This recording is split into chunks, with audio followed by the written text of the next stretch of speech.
All right, in today's video, we have a 2008 GMC Sierra. This will be similar to the Chevys, Silverados, the Avalanche, the Escalades, and all that. Yukons, Denali's.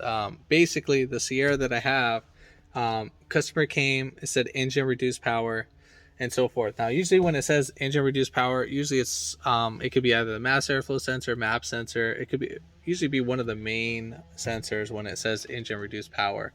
It could be the throttle body too. So in this case, ours is the throttle body in this sense. But if you haven't already, give it a thumbs up. Comment down below if you have any questions, and hit that subscribe button for more upcoming videos in the future. And we're gonna go ahead and start this video right after the intro. All right, so here's my scanner. So we have codes p1516, p2101. First thing what I always would do on these guys is go with the throttle body and clean it first. If I could save my customer a couple bucks first, great. If it doesn't work out, then we have to go ahead and replace it. Obviously, our throttle body is located right here behind this intake tubing. So we need to lift up our engine cover, get an 8mm, pull this guy back, lift up the back piece. There's a little way how to lift this up, and we'll go ahead and show that. So let me go ahead and get some things around, and then we'll start this process.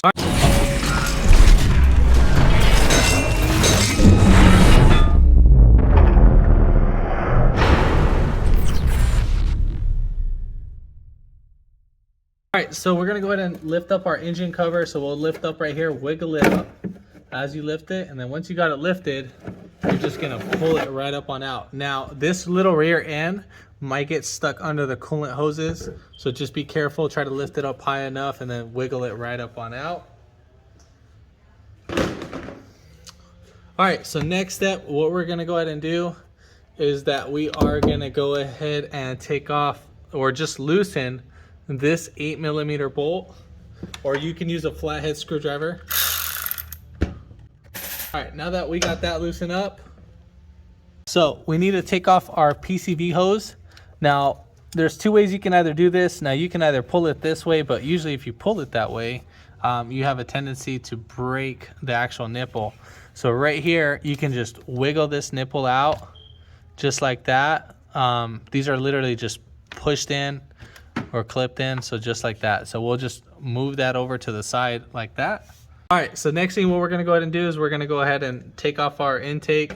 I'm not gonna take off the whole assembly. I'm just gonna kind of move this over to the side. So you're gonna lift up from right here while pushing down at the same time. So push down and lift up, rock it back and forth. Let's see. All right, so now that I got that broken free from there, so now we'll go ahead and lift up of these. All right, so I got this pulled back a little bit, so I wiggle this back up a little bit, so now it's out of the throttle body, and now we're just gonna push right up.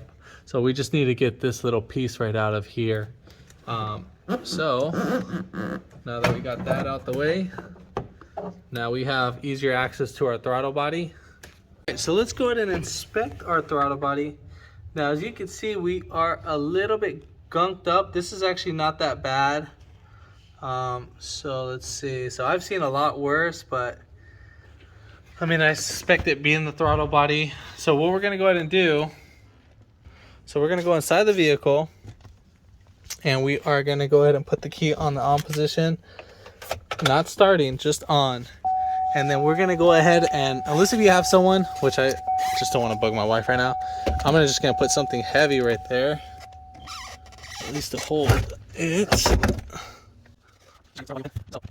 Cool, so we got that open. So now coming over here, your throttle body should be wide open. So you can see we have a semi little lip. Now that could cause that. Let me go ahead and zoom in there. So that could cause that.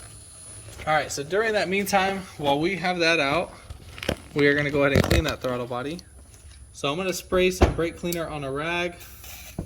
So this is how you want to do. You want to spray like a little decent amount on the rag, and then we're gonna wrap our finger like that, and then we're just gonna clean it up. So you can already see we're already getting a good amount out of there.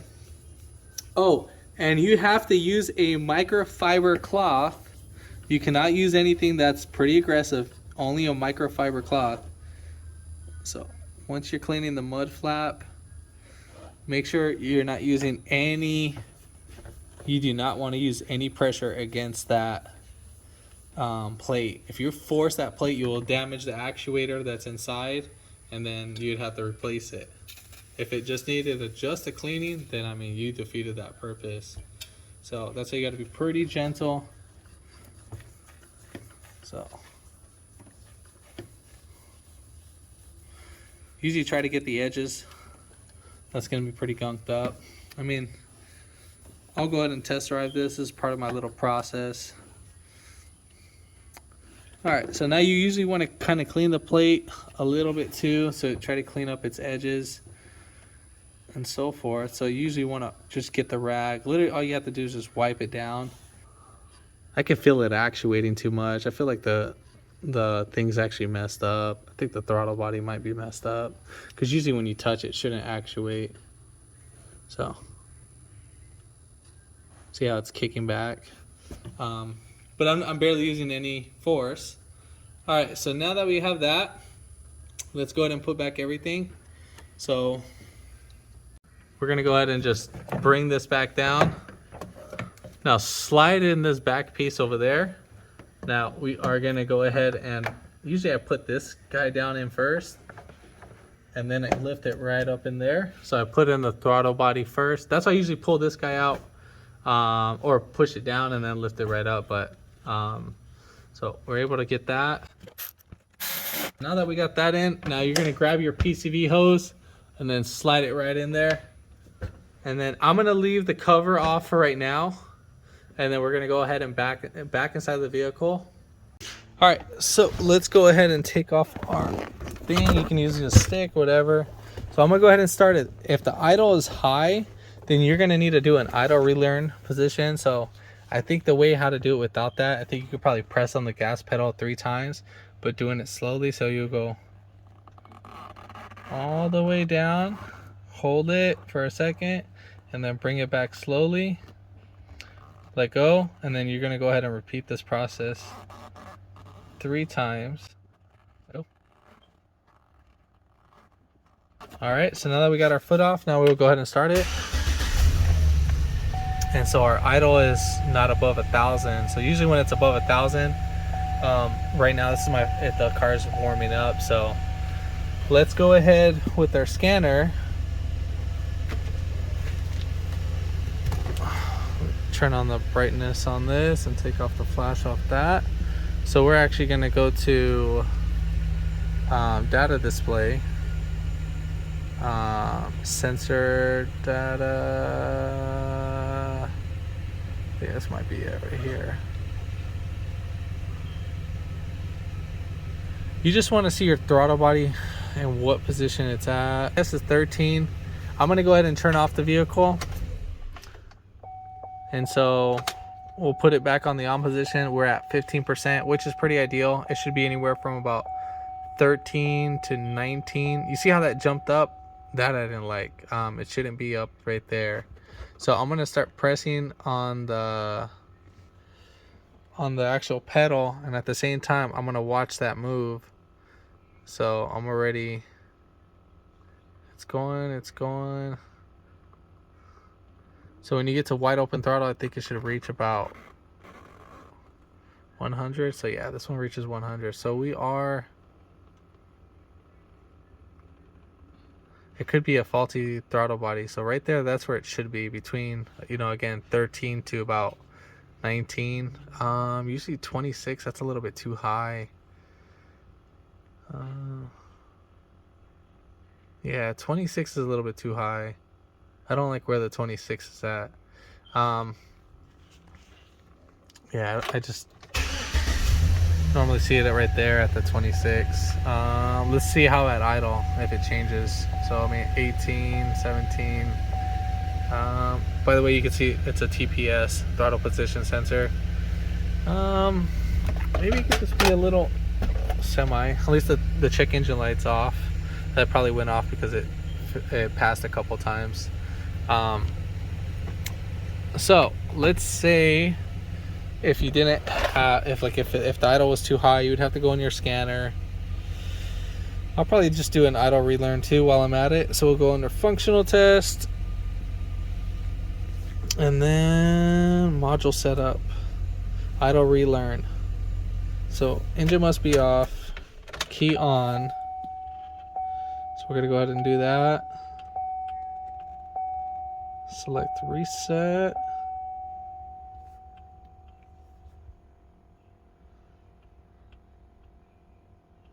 Test in progress. Test complete. All right, let's see how. I want to check the TPS again. All right, so again, we're still at 26. Let's go ahead and start that.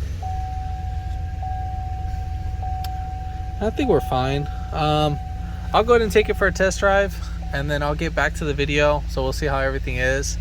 But if it's over 1,000, usually, ideally, this needs to be idling anywhere from about 750 to 800. So we'll be, or 700 to 800. That's ideal. I've seen these go to like 680. There we go. So you see it's going down. So, or even 650. Yeah, whatever. So that would be your range, 650 to 800. So, all right, so let me go ahead and take this for a drive, and then we'll get right back to the video.